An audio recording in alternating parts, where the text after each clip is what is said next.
Bismillahirrahmanirrahim. Assalamualaikum warahmatullahi wabarakatuh. Kami dari grup 1 akan membawakan presentasi tentang sumber medan magnet untuk presentasi kelas fisika listrik 11. Next. Di sini ada anggota kelompok kita bertujuh. Saya sendiri Gozi Hamam Razaki.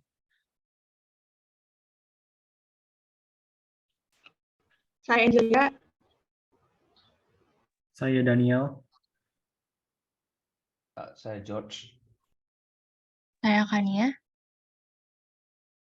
Saya Najwa. Saya Sasha. Oke, di sini ada outline-nya atau garis besar materi-materi yang akan kita jelaskan satu persatu. Di sini ada 8 materi. Yang pertama ada medan magnet pada muatan bergerak. Yang kedua ada medan magnet pada kawat berarus. Yang ketiga ada medan magnet pada konduktor berarus. Yang nomor 4 ada gaya antara konduktor berarus. Selanjutnya nomor 5 ada medan magnet pada loop berarus pusar. Yang keenam ada hukum ampere, yang ketujuh ada aplikasi hukum ampere, dan yang terakhir ada cara kerja metal detektor. Lalu saya Kania akan menjelaskan mengenai medan magnet pada muatan bergerak. Pada muatan statis itu tidak terdapat gaya magnet, namun terdapat gaya magnet pada muatan bergerak. Ketika muatan diam, medan listriknya tidak mempengaruhi magnet. Tapi ketika muatan bergerak, mereka akan menghasilkan medan magnet yang mengarahkan gaya pada magnet lain. Ketika ada gerak relatif, hubungan antara medan listrik dan medan magnet muncul, masing-masing mempengaruhi yang lain. Saat partikel bermuatan seperti elektron, proton, atau ion bergerak, garis gaya magnet berputar mengelilingi partikel. Karena arus listrik yang bergerak melalui kabel terdiri dari elektron yang bergerak, maka terdapat medan magnet di sekitar kabel tersebut. Next.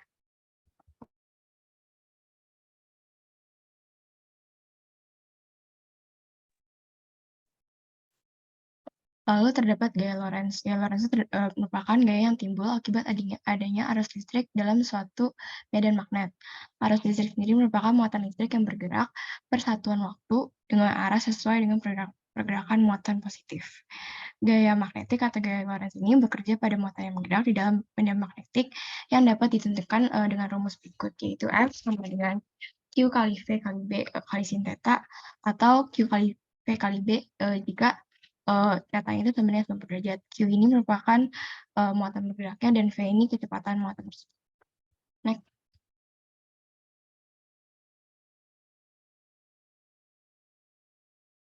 Lalu pada lintasan partikel yang bergerak itu tegak lurus dengan medan magnetik. Untuk partikel yang bergerak tegak lurus, garis medan magnetik dapat ditentukan bahwa gaya Lorentz yang terjadi selalu tegak lurus terhadap kecepatan. Dengan demikian, gaya magnetik hanya mengubah arah kecepatan partikel dan tidak mengubah besarnya. Next.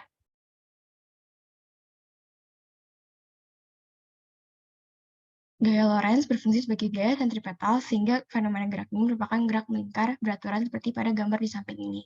Dengan mengingat hukum 2 Newton pada gerak melingkar beraturan dapat ditulis bahwa nanti itu ada R sama dengan M kali V per B kali Q. Misalnya.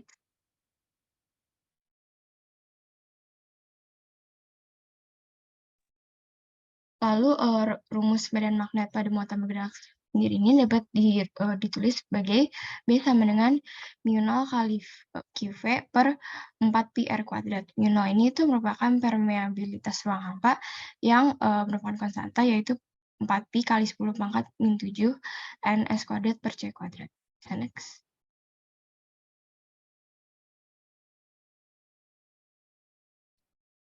Oke, saya Gozi Hamam Razaki akan menjelaskan tentang medan magnet pada kawat berarus.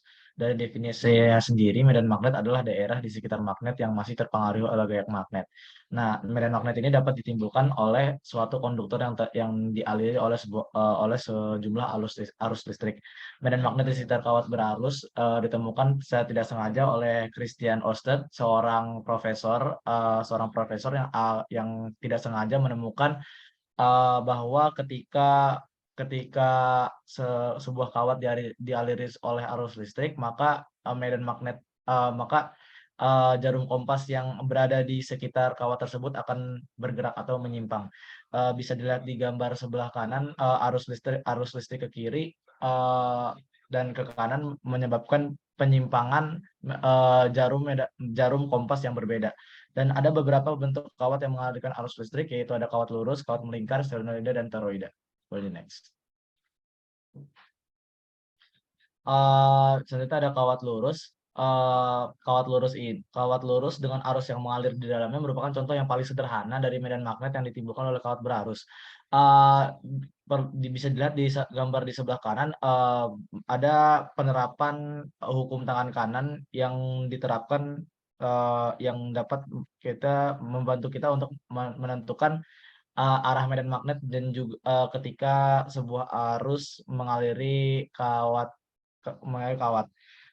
Faktor yang mempengaruhi kuat medan magnet di sekitar penghantar berarus listrik adalah kuat arus yang dilambangkan oleh I, kawat permeabilitas ruang hampa yang dilambangkan oleh mu0, dan jarak titik terhadap kawat berarus yang disimbolkan oleh R. Boleh next. Selanjutnya ada kawat melingkar. Nah, kawat melingkar ini sama seperti kawat lurus. Bayangkan kita mempunyai sebuah kawat dengan panjang tertentu, kemudian kawat tersebut dibentuk melingkar dan dialiri oleh arus listrik. Di sekitar kawat tentunya akan timbul medan magnet yang bergantung pada titiknya tersebut. Nah, untuk rumus medan magnet sendiri yang berada di pusat medan magnet ada B atau medan magnet sama dengan mu0 kali I kali N adalah jumlah lilitan per 2R. Nah, untuk yang di luar lingkaran kawat itu bisa dirumuskan sebagai B sama dengan mu0 dikali arus listrik dikali sin theta pangkat 3 per 2A, yang mana theta ini adalah sudut yang terbentuk antara jarak titik dan kawat yang dialiri oleh arus listrik dan jarak pusat lingkaran ke titik P. Boleh di next. Selanjutnya ada solenoida. Penghantar melingkar yang berbentuk kumparan ini disebut solenoida. Medan magnet yang ditimbulkan oleh solenoida akan lebih besar daripada yang ditimbulkan oleh sebuah penghantar melingkar, apalagi oleh sebuah penghantar lurus. Yang mana di sini bisa kita lihat nilai medan magnet dapat dihitung melalui rumus B sama dengan mu0 permeabilitas ruang hampa dikali arus listrik dikali jumlah lilitan per L. L adalah panjang solenoida. Itu untuk medan magnet di pusat solenoida. Untuk di ujung solenoida, medan magnet di pusat solenoida tinggal dibagi 2. Oke, next.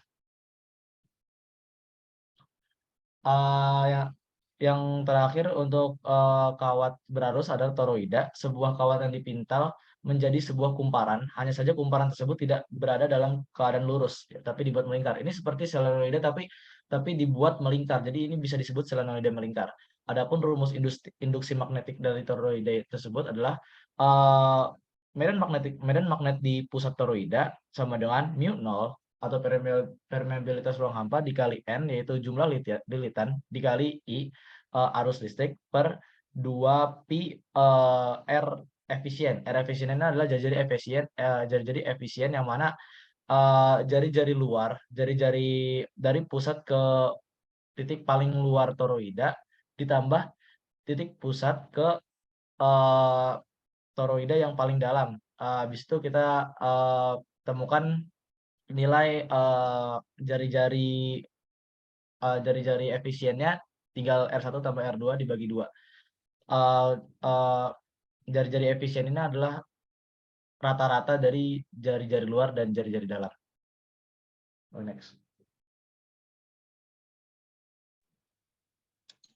Selanjutnya di sini saya Angelia akan menjelaskan tentang medan magnet pada konduktor berarus lurus. Ketika arus listrik dialirkan oleh kawat lurus, maka akan menghasilkan garis-garis medan magnet berupa lingkaran-lingkaran konsentris. Nah, jika lingkaran konsentris ini lebih dekat antara satu dengan yang lainnya, menunjukkan lebih banyak arus. Kalau misalkan jaraknya berjauhan, itu menunjukkan lebih sedikit yang arus yang ada di lingkaran itu. Bisa di next.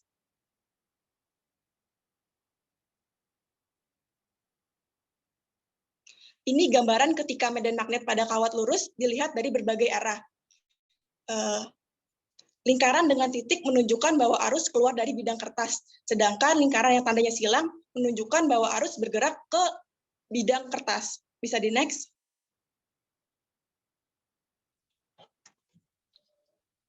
Jika dua kabel lurus ditempatkan berdampingan, medan magnet yang dihasilkan oleh arus yang ada di dalamnya akan bergabung membentuk resultan magnet. Pada gambar yang A menunjukkan medan magnet untuk dua kawat lurus paralel yang mengalirkan arus dalam arah yang sama. Nah, kabel ini akan tarik-menarik antara satu dengan yang lainnya. Yang selanjutnya pada gambar B menunjukkan medan magnet untuk dua kawat lurus paralel yang mengalirkan arus berlawanan arah, maka kabelnya akan saling tolak-menolak. Selanjutnya, next.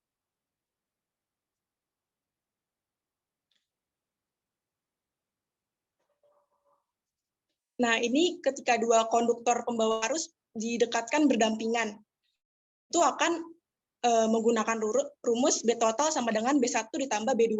Bisa di next.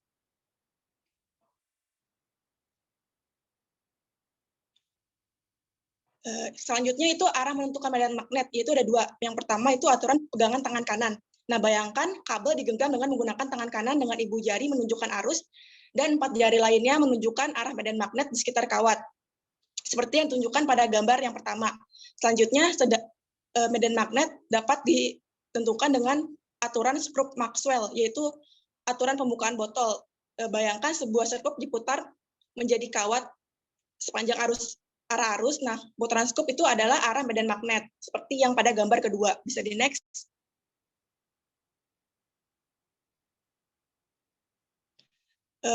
Selanjutnya itu ada kekuatan medan magnet. Kekuatan medan magnet itu oleh konduktor pembawa arus bergantung pada besarnya arus.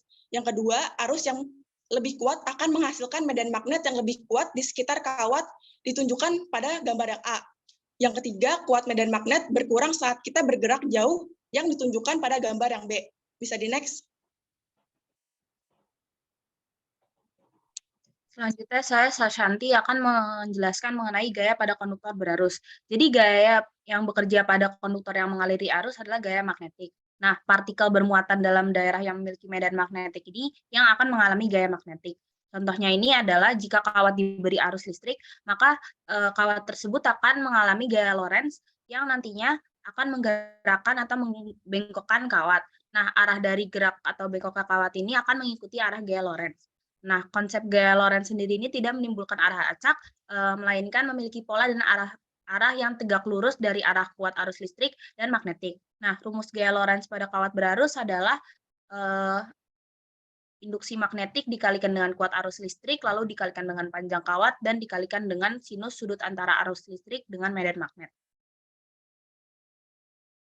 Nah, berikut adalah kaidah tangan kanan. Jadi jika arah arus listriknya itu tegak lurus dengan medan magnet, ini tuh akan menimbulkan gaya medan magnet yang maksimal. Itu digunakan kaidah tangan kanan yang pertama. Nah, arah arus listrik itu ditunjukkan dengan ibu jari, lalu arah medan magnetnya itu ditunjukkan dengan jari telunjuk, arah gaya Lorentz itu ditunjukkan dengan jari tengah. Nah, selanjutnya untuk kaidah tangan kanan yang kedua ini digunakan ketika sudutnya itu tidak sama dengan 90 derajat. Nah, arah arus listriknya itu ditunjukkan dengan ibu jari, arah medan magnetnya itu ditunjukkan dengan 4 jari lainnya, dan arah telapak tangannya itu menunjukkan arah gaya Lorentz. Selanjutnya ini adalah eksperimen yang akan menunjukkan keberadaan gaya magnetik pada konduktor. Nah, di gambar pertama itu adalah medan magnet. Nah, itu kan kelihatan tuh ada kutub utara dan selatan. Nah, gaya magnet ini bergerak dari kutub utara ke selatan. Lalu di tengah-tengah medan magnetnya itu diberi kawat lurus. Nah, pada gambar kedua ilustrasi pertama itu menunjukkan kalau medan magnetnya itu bergerak masuk ke dalam bidang karena cross, dan itu belum dialiri arus listrik, makanya kawatnya masih lurus. Lalu pada gambar kedua ilustrasi kedua dialiri arus listrik dari bawah, lalu medan magnetnya itu masuk ke dalam. Ini tuh bisa kita pakai kaidah tangan yang pertama.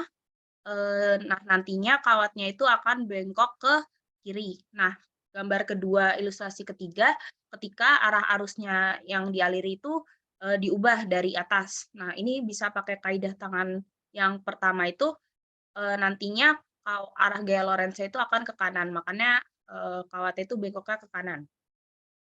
Nah, pokoknya kalau arah arusnya itu berubah, maka arah simpangan atau arah bengkoknya kawat itu juga akan berubah. Selanjutnya ini contohnya ada potongan konduktor. Nah, L ini menunjukkan panjang segmen konduktor, lalu A-nya itu luas penampang, dan B-nya itu arah medan magnetnya. Nah, gaya magnetik yang dialami sebuah partikel konduktor yang bekerja dengan kecepatan VD adalah Q dikali VD dikali B. Nah, karena ada sejumlah muatan dalam kawat tersebut, maka kita tuh harus mengalihkan gaya dengan jumlah muatan total dalam konduktor. Nah, itu tuh untuk mencari jumlah partikelnya. Nah, dengan cara N dikali A dikali L. Jadi kalau misalnya luas penampang dikali panjang segmen itu akan dapat luasnya gitu, terus dikali dengan rapat muatan. Selanjutnya kita tahu kalau misalnya rumus arus itu N dikali Q dikali VD dikali A. Kalau misalnya kita substitusi itu rumusnya jadinya gayanya itu I dikali L dikali B. Dengan L itu vektor yang menunjukkan arah arus dan besarnya itu sama panjang dengan segmen konduktor. Untuk mencari nilainya adalah I dikali L dikali B sinus sudut yang terbentuk antara arah arus listrik dengan kuat medan magnet. Selanjutnya adalah gaya magnet pada kawat lurus. Ini contohnya bisa digunakan kaidah tangan kanan sama aturan pegangan tangan kanan dan sekrup Maxwell.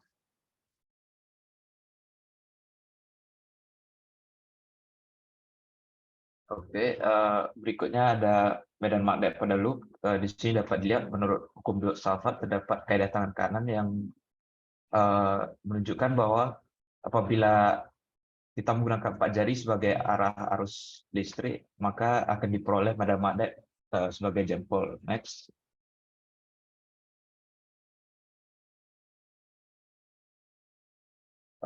Ini adalah sebuah gambaran. Kita ketahui bahwa sebuah loop itu atau sebuah lingkaran itu merupakan segi tangga, maka dengan kaidah tangan kanan pada arus listrik yang lurus, maka kita peroleh resultan sesuai dengan kaidah tangan kanan pada slide sebelumnya. Next. Sini ada rumus-rumus yang cukup panjang. Di kanan atas itu rumus yang diperoleh, dan pada bagian bawah itu rumus yang sudah disederhanakan. Itu untuk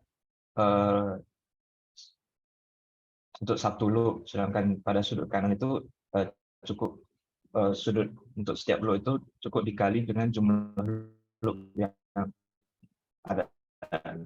Next. Di sini terdapat grafik medan magnet ketika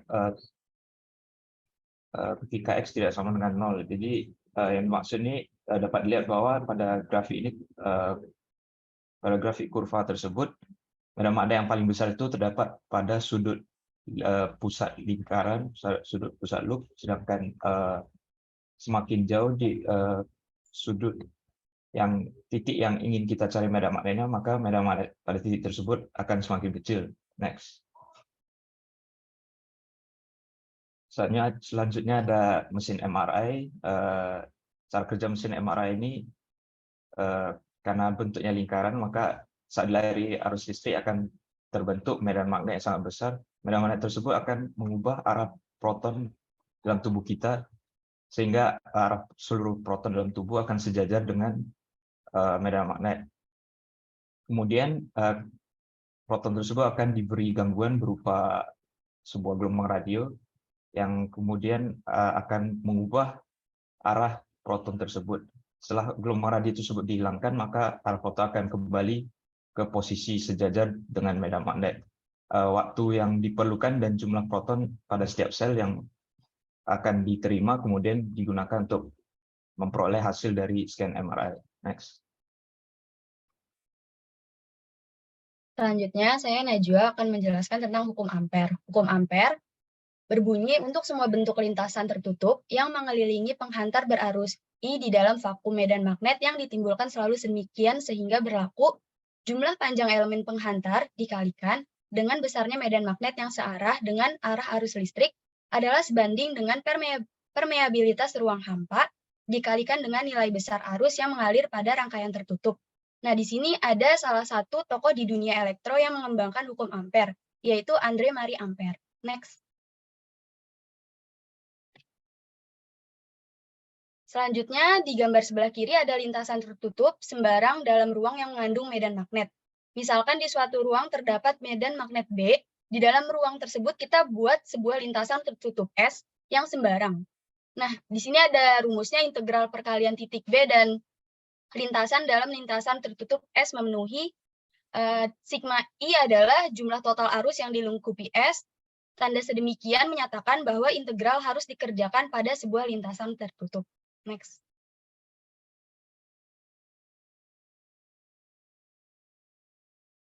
Selanjutnya, pada gambar di sebelah kanan, saat tidak ada arus, semua jarum kompas menunjuk arah yang sama, yaitu arah medan bumi. Lalu saat ada arus yang mengalir dalam penghantar, timbul vektor B dengan arah sesuai kaidah tangan kanan, yaitu ibu jari sebagai I arus dan jari-jari lainnya sebagai medan magnet yaitu B. Garis medan membentuk lingkaran di sekitar kawat dengan simetri, besar B sama di semua lintasan lingkaran, seperti pada gambar yang di sebelah kanan. Next.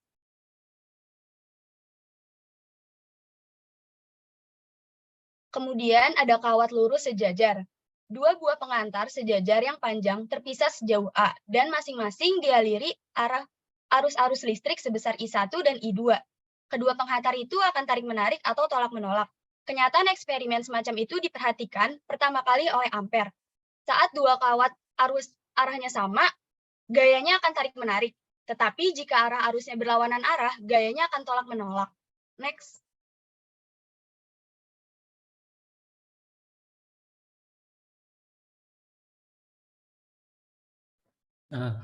Saya adalah Daniel Timotius Budiman dan saya akan menjelaskan aplikasi hukum Ampere. Untuk ada banyak aplikasi hukum Ampere dan beberapa yang saya akan jelaskan adalah kawat lurus panjang, solenoida, toroida, dan lain-lain.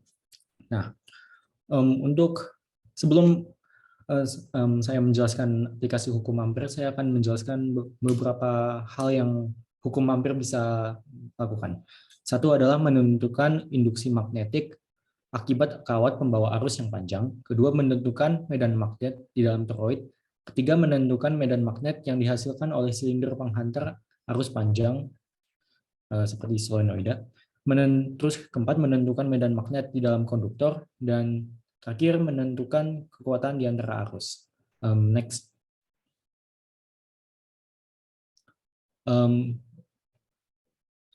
Teman saya Gomam sudah menjelaskan beberapa hal tentang kawat lurus panjang, solenoida dan toroida. Tapi untuk mengulang, ini adalah kawat lurus panjang. Rumus-rumusnya ada dua. Yang dilihat di bagian kiri bawah itu adalah rumus untuk saat kawat lurus ada di ketika R kecil itu lebih kecil daripada R besar, dan yang kanan itu adalah R ketika R besar itu lebih kecil dari R kecil. Dan juga bisa dilihat bahwa medan magnet itu tergantung tergantung dengan kuat arus, jumlah lilitan, dan juga panjang jari-jari suatu kawat. Next. Yang kedua adalah solenoida. Solenoida itu merupakan induktor yang terdiri dari gulungan kawat berbahan konduktor dan disusun membentuk koil. Solenoida itu dialiri arus listrik dan di dalamnya itu biasanya ditaruh sebuah batang besi berbentuk silinder untuk dengan tujuan memperkuat medan magnet yang dihasilkan sebuah kumparan kawat yang terdiri dari beberapa lilitan. Juga bisa dilihat rumus-rumusnya ada dua. Next.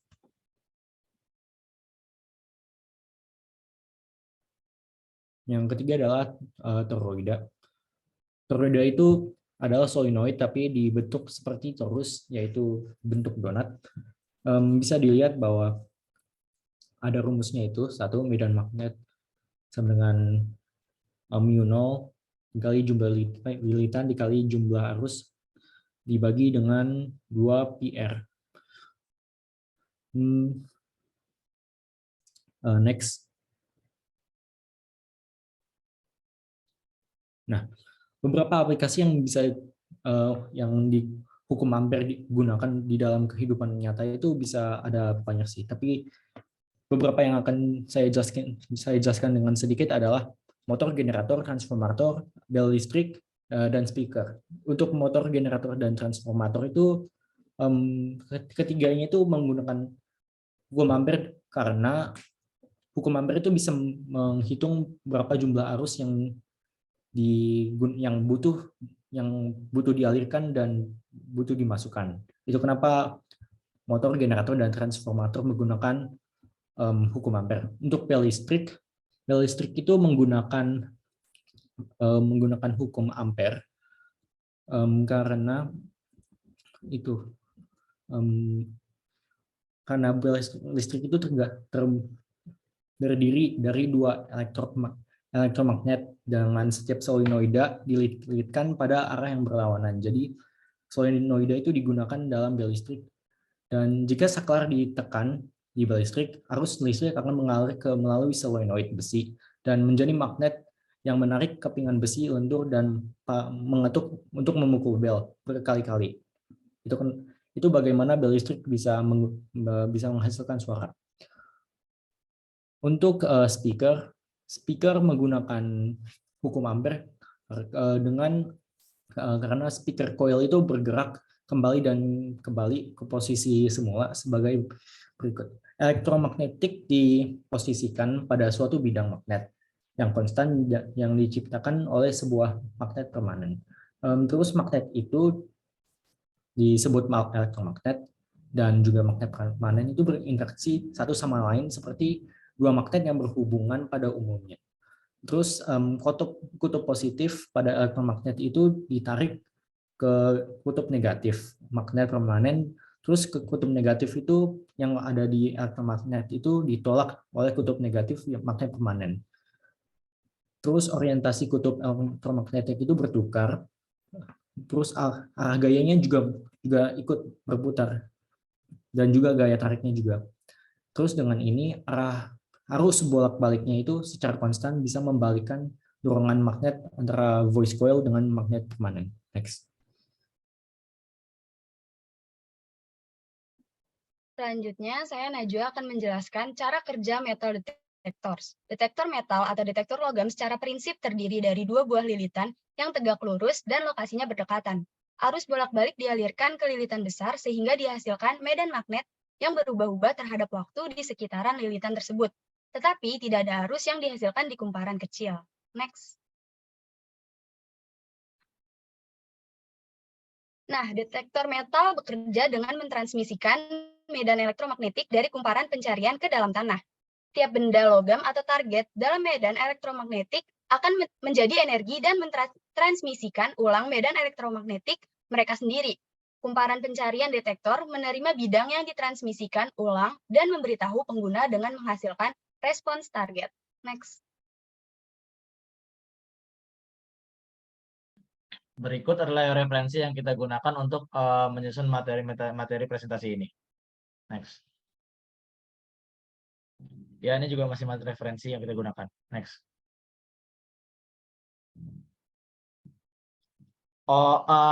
Demikian presentasi kami.